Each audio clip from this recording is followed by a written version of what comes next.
the tense situation playing out Father's Day morning on the Palm Coast Parkway and I-95 bridge. News 6's Eric Von Anken is live in Flagler County tonight, talking to the deputies who used their training to save that girl's life.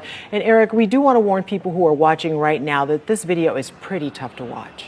Warning: some viewers may find the following video disturbing. Viewer discretion is advised. This morning's story comes to us from thesun.com. Body cam video shows the unidentified teenager had climbed over the barrier and let go of the rail before a deputy grabbed her arm. Officers from Flagler County Sheriff's Office were called to the I-95 in Florida at around 6 a.m. on Father's Day. Rainey is part of the crisis negotiation team, and both have crisis intervention training. I want you to listen. You're tired, right? This is me, okay? You're tired. You're exhausted. The deputies used a fire truck ladder to get to the girl after handcuffing her to the fence, which, it turns out, saved her life. She did let go multiple times. At least 15 to 20 times, I would say. The girl is said to have told her family, "I can't do this anymore." After closing the road, cops managed to handcuff her to the barrier before the girl was taken to safety on a fire ladder. Deputies have been searching all Father's Day morning for the young girl. You can see from their body camera video the moment they finally found her clinging to a fence on the outside of an overpass high above I-95.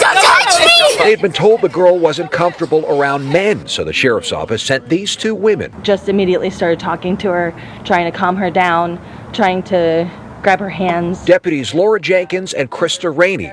Palm Coast Fire Department Lieutenant Patrick Giuliano said, "Several times while we were there, she let go of the overpass, but the deputies upon the bridge never once let go." Sheriff Rick Staley added, "This is an outstanding rescue by all agencies involved." The quick response and combined efforts of Flagler County Sheriff's Office deputies, crisis negotiations, communications center, fire rescue, and the deputies holding the juvenile's hand saved a life today.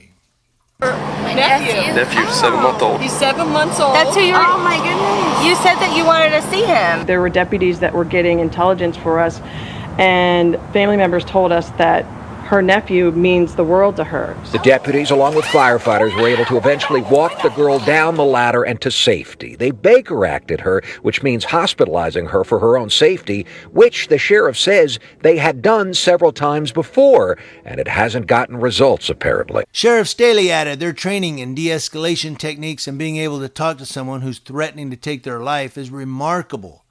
I commend all the men and women who stepped up for this child's life today.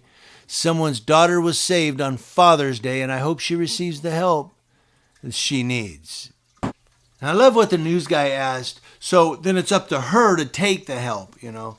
If you couldn't hear me there, I asked the sheriff, so it's on her to get that help. So what happened? How is it that this girl apparently has continued to fall through the cracks? Yeah, but make sure that we are offering her something to take. Because a lot of states are cutting back on their, health services, mental health programs, welfare programs to the public, including mental health treatments, are being cut back due to funding. And it's just sad. Now these people have nowhere to go. And then, of course, the COVID outbreak for the last year, it was hard for anybody to really go in the hospital and get help. A lot of times they just want you to call on the phone and do a thing over the phone with you. So it's just so hard for people to get help. Because of COVID, a lot of beds in rehab facilities and mental health facilities were limited because of the social distancing. So, before we go saying, well, it's up to her now to take the help, well, we have to offer something for her to take. I hope she gets the help. I hope she doesn't fall through the cracks. She's crying out for help. And government and adults need to deliver for this young lady. But it's on her to get it. Well, it's on the parents, it's on her to be receptive, and then it's to the providers to deliver. If you couldn't hear me there, I asked the sheriff, so it's on her to get that help. So what happened? How is it that this girl apparently has continued to fall through the cracks here in Flagler County? What is the problem? I get into more of that with the sheriff coming up when I see you again at 5:30. For now, live in Flagler County, Eric Von Aken getting results. News 6. But thank goodness for those crisis negotiators there yesterday. God bless those deputies who showed up and saved her life.